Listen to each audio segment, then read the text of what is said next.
The morning sun peeked through the tall buildings as the subway train rattled along the tracks. It was rush hour, and the train car was packed with people heading to work. Among them stood Mei Lin, a woman in her late 30s with dark hair pulled back in a simple ponytail. She wore minimal makeup and casual clothes, jeans, sneakers, and a light jacket. Nothing about her screamed celebrity wife. She was just another face in the crowd, and that's exactly how she liked it. Mei checked her watch and smiled slightly. She had plenty of time to reach the community center where she was organizing a charity event for underprivileged kids. As the wife of one of Hollywood's biggest action stars, she could have easily hired someone to handle these tasks, but Mei preferred to be hands-on with her charity work. Fame had never been her thing. She valued making real change in people's lives. The train took a sharp turn, causing everyone to sway. Mei grabbed the handrail tighter, keeping her balance. Not everyone was so lucky. A large man stumbled sideways, bumping hard into her shoulder. "Sorry about that," Mei said automatically, even though it wasn't her fault. The man, tall with a gym-built body and a tight black t-shirt that seemed designed to show off his muscles, looked down at her with narrowed eyes. "Watch where you're standing," he growled. A few passengers nearby glanced over, then quickly looked away. The tension in the air was sudden and uncomfortable. Mei blinked, surprised by his response. "I wasn't the one who moved," she said calmly. The train turned. The man, we'll call him Ray, puffed up his chest. His morning hadn't gone well. His girlfriend had broken up with him via text, his protein shake had spilled all over his car seat, and he was late opening his gym. The last thing he needed was some woman talking back to him. "You saying this is my fault?" Ray's voice rose, drawing more attention from the other passengers. An elderly woman sitting nearby looked worried. A teenage boy took out his earbuds, sensing trouble.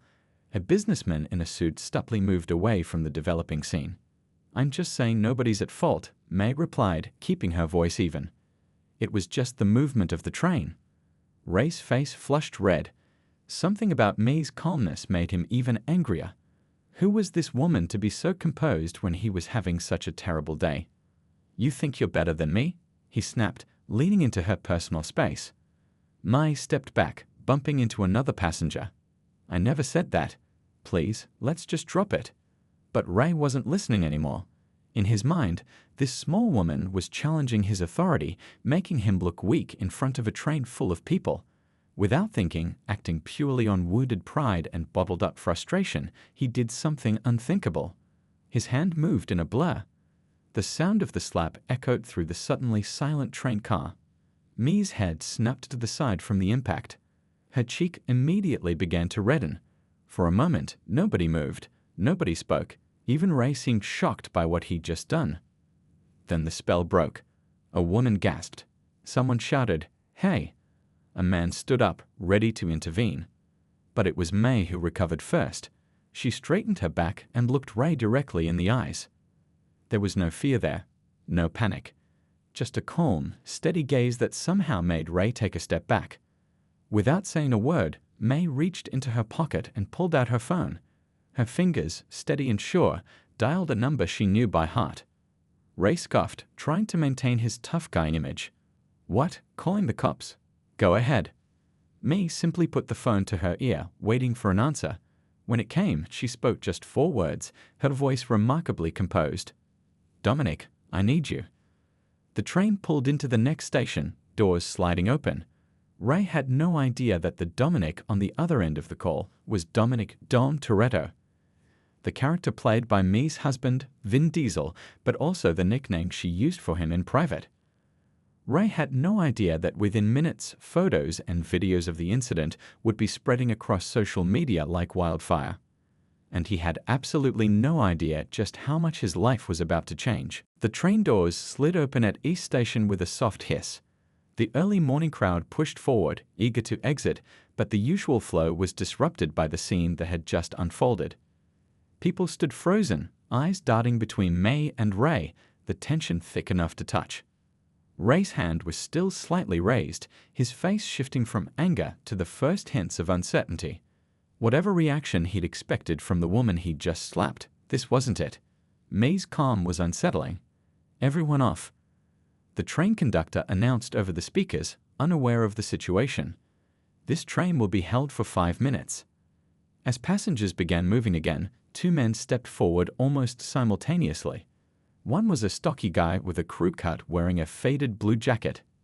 Tom, an off-duty police officer heading home after a night shift. The other was a tall, lean man with careful eyes. Lewis, a former military medic who now worked at the VA hospital. "You're not going anywhere," Tom said firmly, positioning himself between Ray and the door. His hand instinctively moved to where his badge would be if he were in uniform. Louise approached May, medical training kicking in. "Are you okay, ma'am?" That looked like it hurt. May touched her cheek, which was turning an angry red. "I'm fine," she said, her voice steady. "But thank you." Ray looked between the two men, calculating his chances. He was bigger than both, but something in their stance told him they knew how to handle themselves. Besides, other passengers were taking out their phones, pointing cameras in his direction. "This is none of your business," Ray growled, but the bravado in his voice was cracking. "Assaulting someone in public makes it everyone's business," Tom replied, pulling out his phone. "I'm calling this in." By now, a small crowd had gathered on the platform, peering curiously through the train windows. A transit security guard was pushing his way toward the commotion. "It wasn't assault," Ray protested, his voice rising. "She was in my space." "Tell them," he pointed at May, who was calmly scrolling through her contacts list. "I need to make another call," she said to Lewis, ignoring Ray completely. "My husband will want to know what's happening." The security guard boarded the train, walkie-talkie in hand. "What's going on here?" Tom flashed his off-duty badge. "Assault." "I witnessed it. So did about 20 other people." He nodded toward the passengers still filming with their phones. "It's already on TikTok," a teenage girl announced from nearby, her thumbs flying over her screen, "getting lots of shares too." Ray's face paled slightly. He hadn't considered how quickly this would spread. "Look, this is getting blown way out of proportion." "Sir, I need you to step off the train," the security guard interrupted, gesturing to the platform. "Police are on their way." May finished her call and looked up. "My husband is coming too," she said quietly. There was no triumph in her voice, no threat, just a simple statement of fact. As they all moved to the platform, May stood apart from the others, her posture straight, her movements composed. Several passengers approached her, offering words of support and phone numbers in case she needed witnesses. She thanked each one with genuine gratitude. "You should press charges," an older woman told her fiercely. "I saw the whole thing." Completely unprovoked. Mee nodded. "I intend to. This kind of behavior shouldn't be tolerated." Meanwhile, Ray was being questioned by two police officers who had arrived remarkably quickly. His story was already changing. "It was just a misunderstanding," he insisted, voice lower now, eyes darting around. "I lost my balance when the train moved.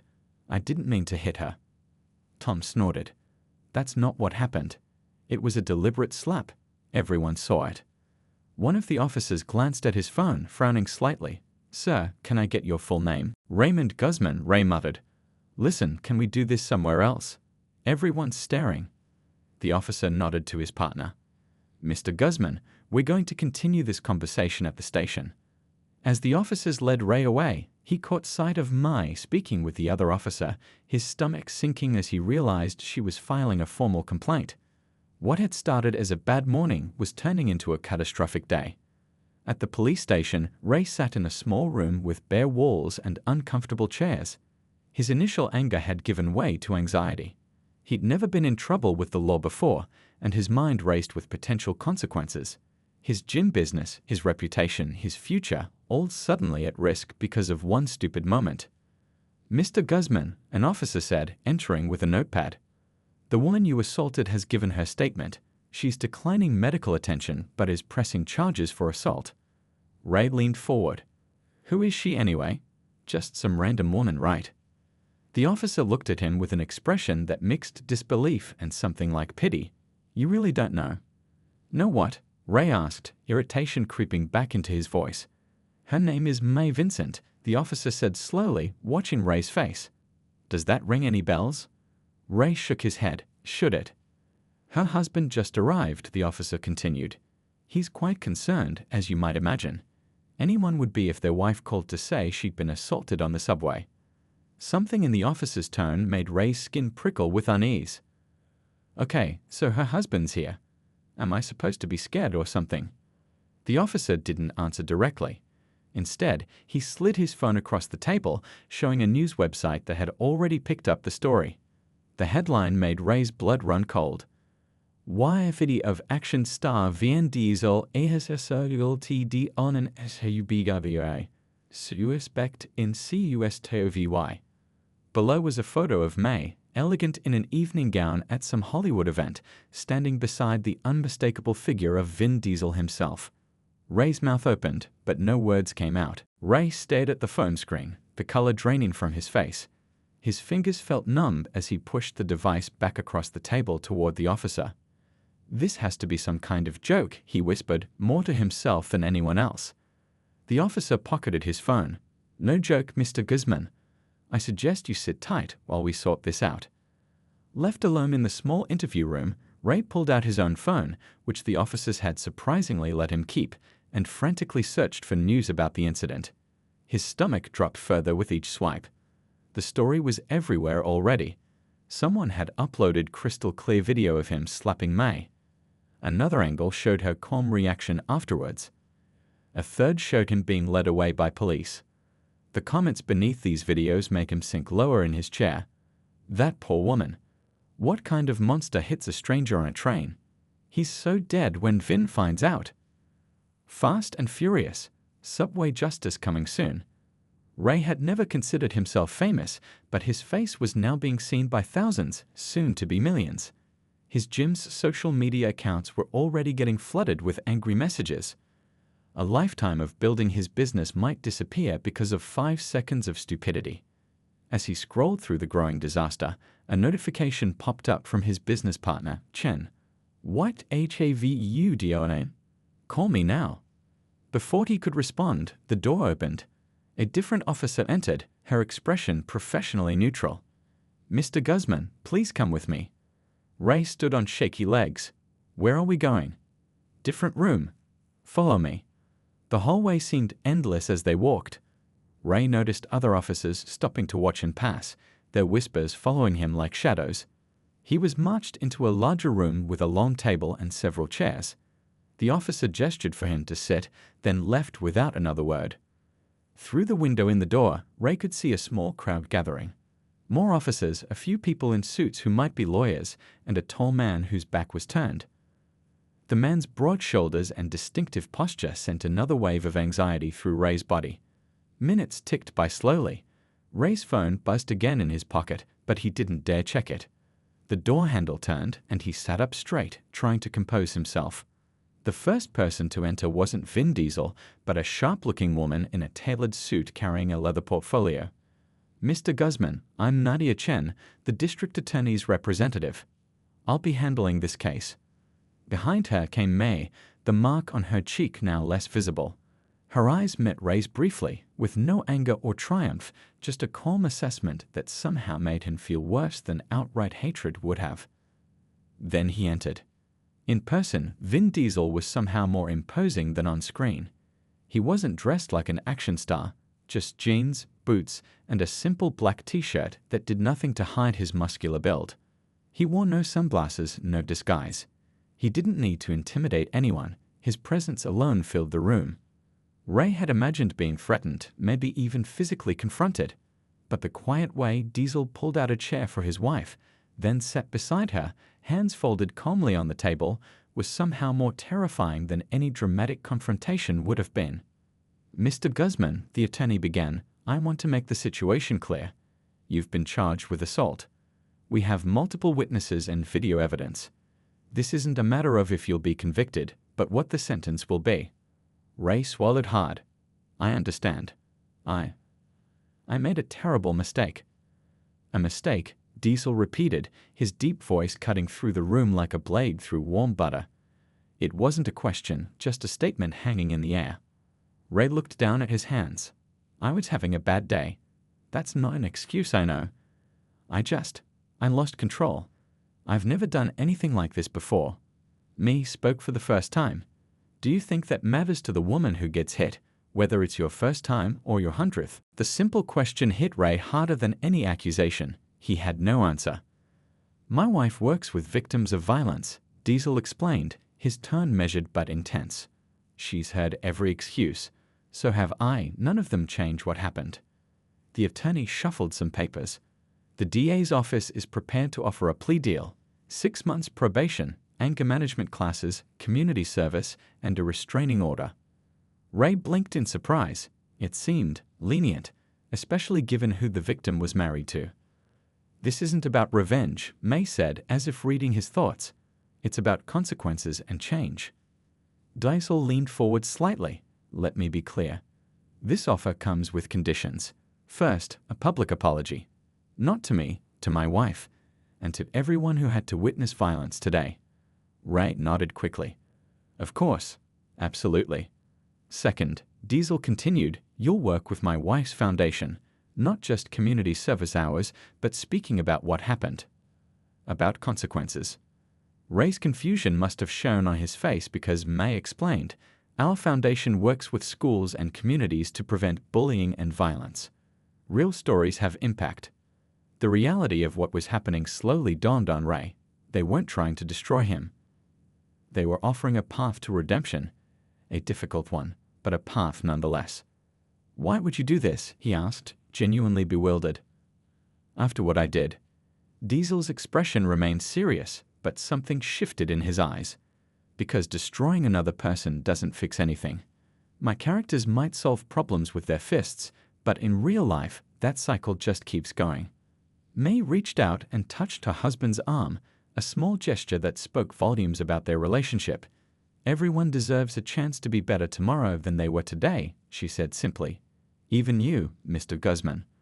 For the first time since the whole nightmare began, Ray felt something other than fear. It wasn't relief exactly. He still faced serious consequences. It was something closer to shame, but mixed with a fragile hope. I'll do whatever it takes, he said quietly. I'm sorry. I'm truly sorry. As the meeting concluded and papers were signed, Ray caught a glimpse through the window of reporters gathering outside the police station.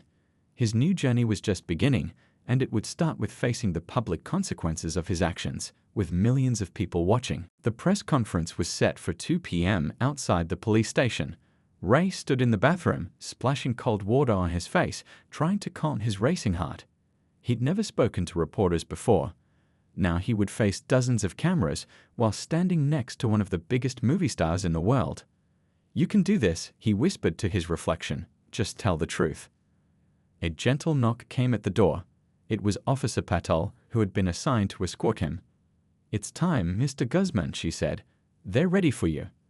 The walk down the hallway felt like walking to an execution. Ray's legs were heavy, his mouth dry.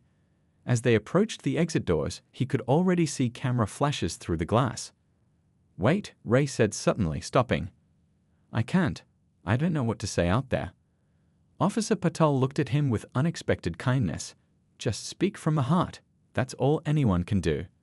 When they pushed through the doors, the noise hit Ray like a physical force. Dozens of reporters shouted questions.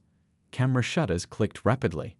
At a small podium set up on the steps stood May and her husband alongside Nadia Chen from the DA's office.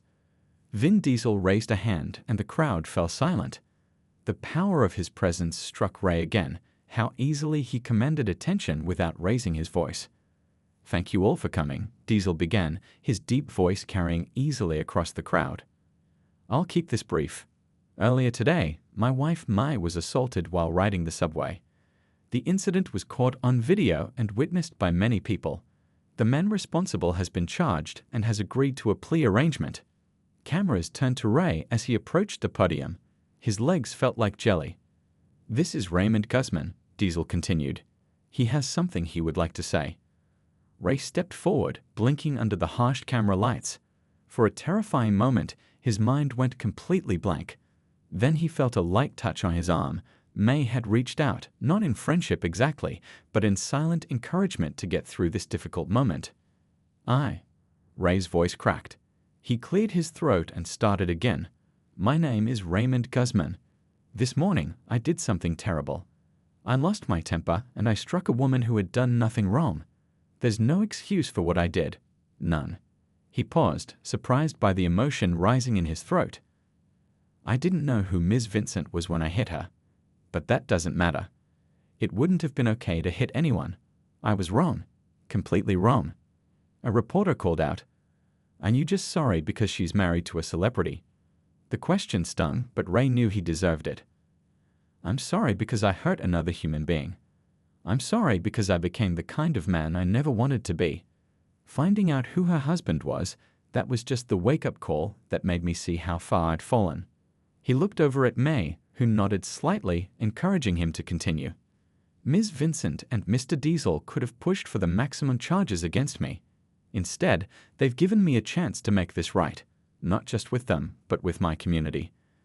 I'll be serving probation, attending anger management classes, and working with their foundation to speak about the consequences of violence." Diesel stepped forward again. "We believe in second chances," he said firmly. "But we also believe in consequences and accountability.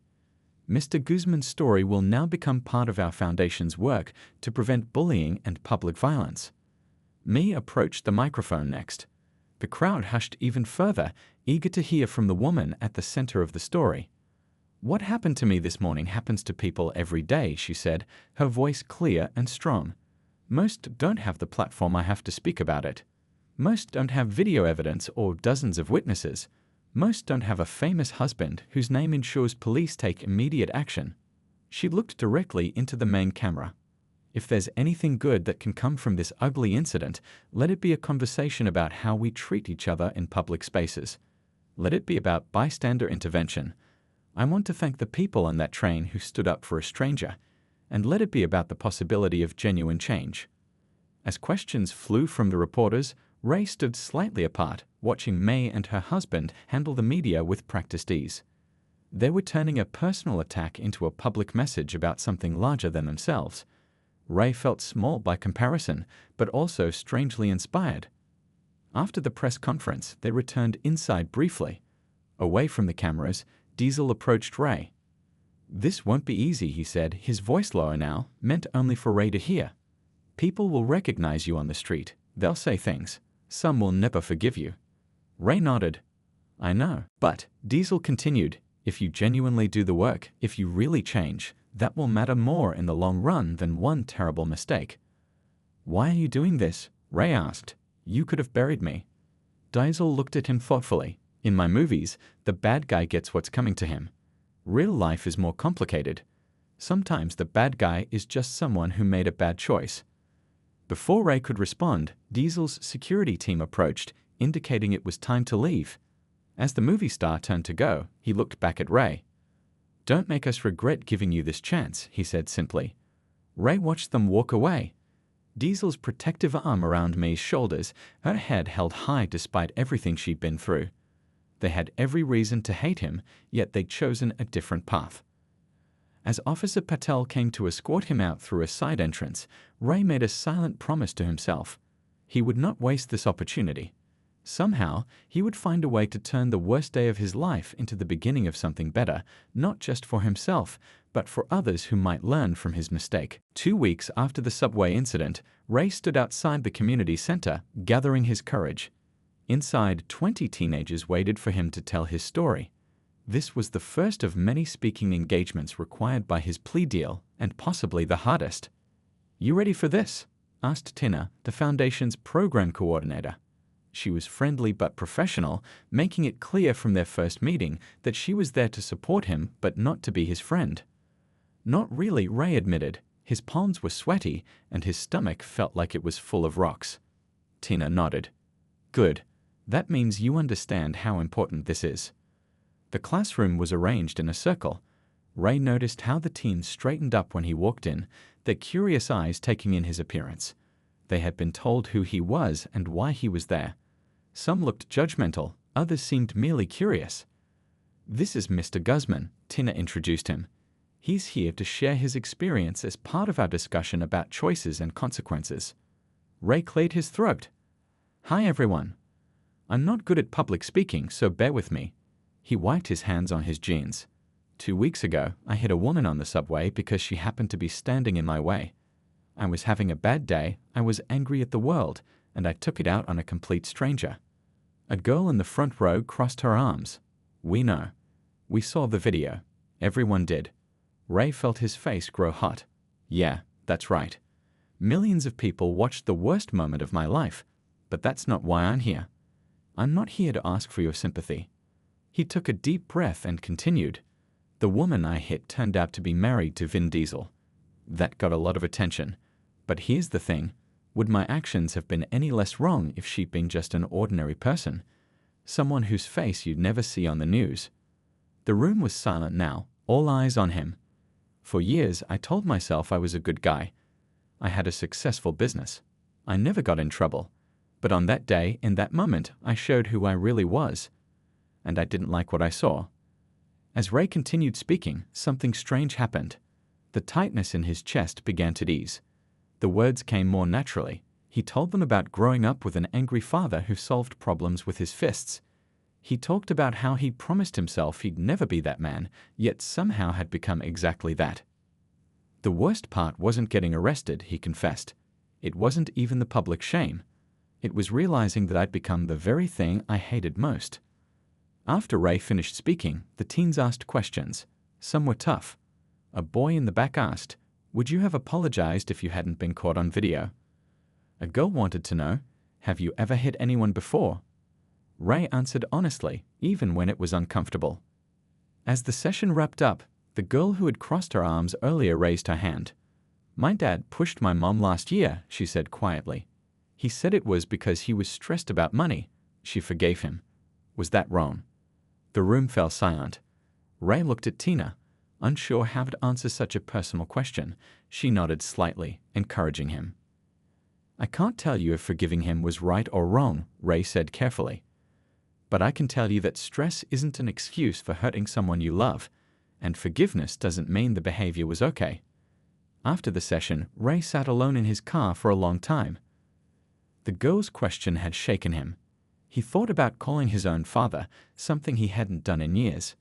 Maybe it was time to break that silence. Meanwhile, across town, May sat in a television studio green room, reviewing her notes one last time. She had been invited to speak on a popular talk show about the subway incident and her foundation's work. This wasn't her first interview, but it was the most high-profile one yet. 5 minutes, Mrs. Vincent, a production assistant, called. May nodded, taking a deep breath. Her phone buzzed with a text from her husband. "You've got this. Changing the world one conversation at a time." She smiled. Dominic had wanted to come with her, but they had decided it was important for her to do this alone. This wasn't about being a celebrity's wife. This was about being a woman who refused to let an act of violence define her. When the host introduced her, the studio audience applauded warmly. Cameras rolled as she took her seat, looking poised in a simple blue dress. "Thank you for having me," May began. "I'm here today not to talk about being a victim, but about being an agent of change." As she spoke about public safety, bystander intervention, and the importance of addressing the root causes of violence, clips from her interview were already being shared online. Comments flooded in. "Such grace under pressure. She's turning something awful into something positive. More class in her little finger than most celebrities have in their whole body." After the interview, the host shook her hand. "That was powerful stuff. You know, when we booked you, honestly, we thought this would be more about the viral moment and your famous husband. But you've given us something much more meaningful." May smiled. "Sometimes life's worst moments can lead to our most important work. That's what I'm trying to do, turn an ugly incident into a catalyst for positive change." As she left the studio, her phone buzzed again. This time it was a message from Tina. Ray did his first teen workshop today. Rough start, but by the end, he was making a real connection, one step at a time. Mee read the message twice, feeling a complex mix of emotions. She wasn't ready to forgive Ray, not yet. But knowing that something positive might come from what happened gave her a sense of peace she hadn't expected to find so soon. 3 months had passed since that fateful morning on the subway. The leaves were changing colors, painting the city in shades of orange and gold. Ray sat in his therapist's office, his weekly session drawing to a close. "So how are you feeling about tomorrow's meeting?" Dr. Powell asked, her kind eyes studying him over her glasses. Ray shifted in his seat, nervous, really nervous. Tomorrow would mark his first direct meeting with May since the press conference. She had requested it after hearing good reports from Tina about his work with the foundation. Ray had been speaking at schools and community centers twice a week, sharing his story and talking with young people about anger management and respect. "That's understandable," Dr. Powell nodded. "What specifically are you nervous about?" Ray thought for a moment. "I guess I'm afraid she'll still see me as just that guy from the subway. The angry bully who hit her. And who do you see when you look at yourself now?"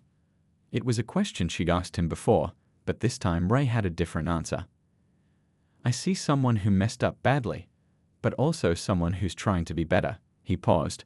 "My father called me yesterday." Dr. Powell's eyebrows raised slightly.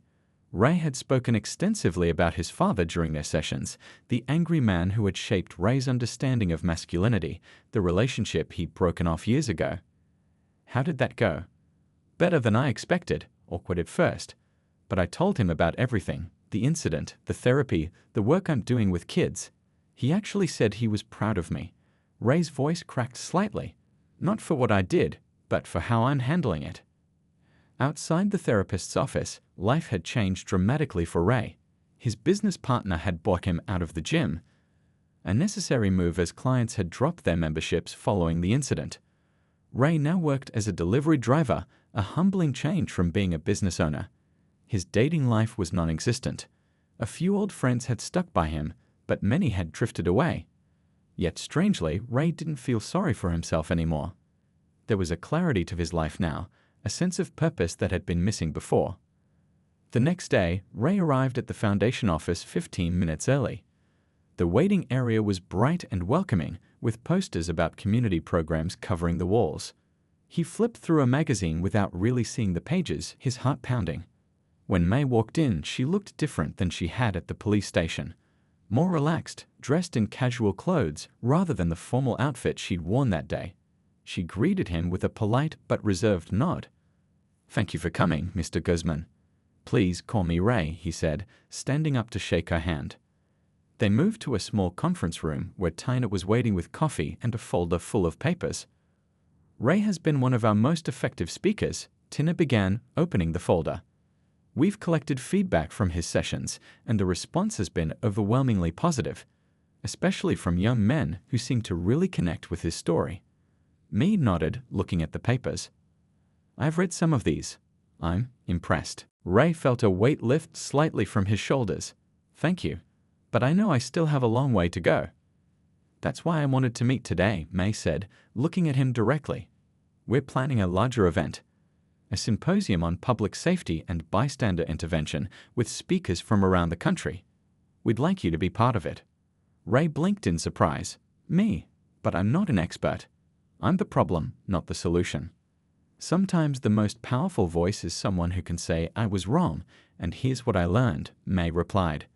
"Your story has resonance precisely because you're not speaking from some perfect moral high ground." As they discussed the details of the event, Ray noticed something changing in the way May looked at him. Not friendliness exactly, but a growing recognition of his humanity. He wasn't just the subway guy to her anymore. When the meeting ended, May hesitated at the door. "My husband asked me to give you a message." Ray tensed slightly. Despite everything, the thought of Vin Diesel still intimidated him. "He said to tell you he's been following your progress. That actions speak louder than words, and your actions are speaking well for you." Ray felt his throat tighten with unexpected emotion. "Thank you. That means a lot." Later that evening, Ray sat on the small balcony of his new apartment, much smaller than his old place, but enough for his needs now. His phone buzzed with a text from his father, "Want to grab lunch Sunday?" A simple message that represented a bridge being rebuilt.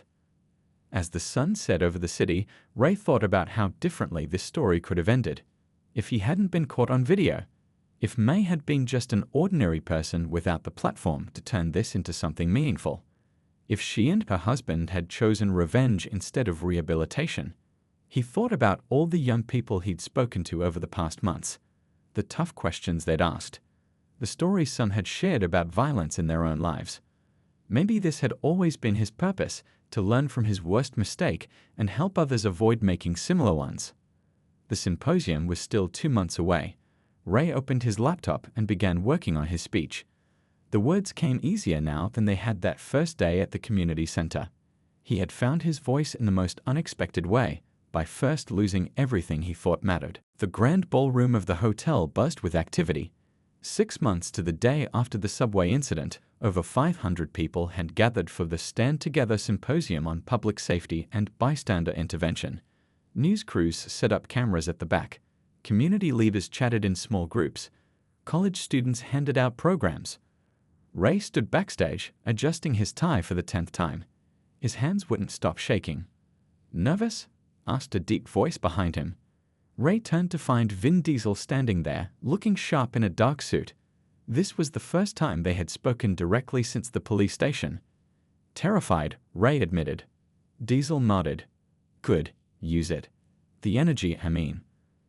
"I've spoken to hundreds of kids now," Ray said. "But this is different. Bigger audience." "More important audience," Ray corrected. "The people out there can actually change policies, fund programs, make real differences in communities." Diesel studied him for a moment. "You've come a long way from that guy on the train." Before Ray could respond, Tina appeared with her clipboard. "5 minutes, Ray. You'll be on right after Mrs. Vincent's introduction." When Tina left, an awkward silence fell between the two men. Finally, Ray spoke. "I never properly thanked you for giving me this chance." Diesel shrugged. "It was mostly me's decision. Still, you could have made my life a lot harder." "Revenge is easy," Diesel said. "Change is hard, but more worthwhile." He extended his hand. "Good luck out there." Ray shook it, feeling the strength in the action star's grip. Then Diesel was gone, moving to join his wife at the side of the stage. From the wings, Ray watched as Mai stepped up to the microphone. 6 months had transformed her too. She had become a recognized advocate, her foundation's work featured in major news outlets. Today, she wore a simple but elegant blue dress, her confidence evident as she addressed the crowd. "Welcome, everyone. 6 months ago, I experienced something that happens to countless people every day, an act of public violence. My story went viral because of who my husband is." She paused, smiling slightly as cameras flashed. "But most victims don't have that platform. Most incidents don't make headlines. Our goal today is to change how we think about public safety, not just for the famous few, but for everyone." She continued, explaining the day's agenda and introducing various speakers. Then her voice softened slightly. "Our first speaker has an unusual perspective. 6 months ago, Raymond Guzman was the man who assaulted me on that subway train. Today, he's here to share how that moment changed his life and what he's learned about the roots of public violence. Please welcome Ray Guzman." The applause was hesitant, uncertain. As Ray walked onto the stage, he saw confused expressions, people whispering to each other. He took a deep breath and approached the microphone.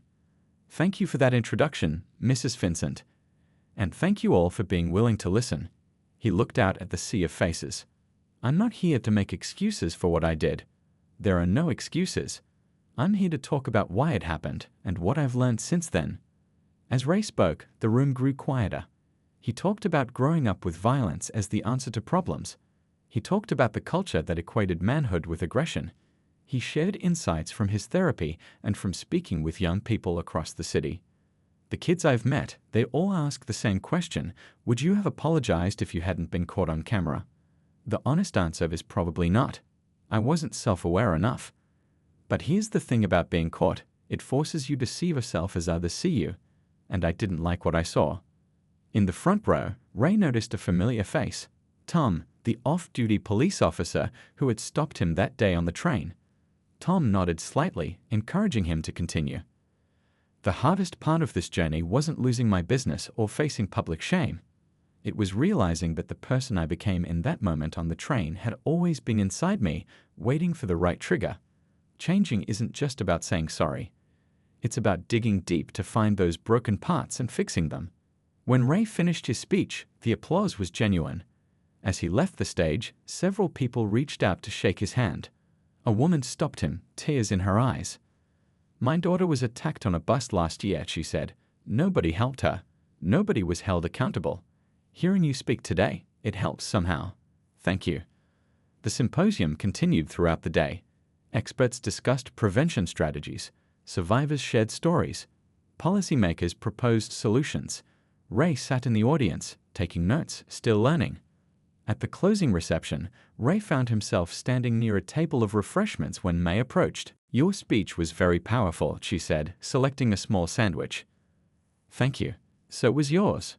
Ray hesitated, then continued. I've been wanting to ask you something for months now. Why did you do it? Why give me a chance to be part of the Foundation's work? May considered the question. At first, honestly, it was strategic. A reformed bully makes a compelling spokesperson. Ray nodded, appreciating her honesty. But then, she continued, I read the feedback from those first school sessions. How the kids responded to you. How honest you were with them. And I realized you were actually doing the work, not just going through the motions. She looked across the room to where her husband was chatting with some officials. Dominic and I talk a lot about legacy. About what we'll leave behind when the cameras stop rolling. This foundation, this work, it's part of ours. And now it's part of yours too. As the evening wound down, Ray found himself standing outside the hotel, waiting for his rideshare. The cool night air felt good after the crowded reception. His phone buzzed with a text from his father. Saw you on the news. Proud of you, son. 6 months ago, a moment of anger had demolished the life Ray had built. Yet somehow, from those ruins, something more meaningful had grown. He wasn't the same person who had stepped onto that subway train half a year ago. That man was gone. As his car arrived, Ray took one last look at the hotel. Through the glass doors, he could see May and her husband preparing to leave, surrounded by well-wishers and supporters. They had every reason to hate him, to want him punished. Instead, they had chosen a harder path, one that offered redemption not just for Ray, but potentially for countless others. The driver rolled down his window. You Raymond Guzman? Yes, Ray answered, opening the car door. That's me. As they pulled away from the curb, Ray felt something he hadn't experienced in a long time. Peace. Not because he'd been forgiven, some things don't need forgiveness, but because he'd found purpose in accountability. His worst moment had become his most important teacher, and the lesson would continue, day by day, choice by choice, for the rest of his life.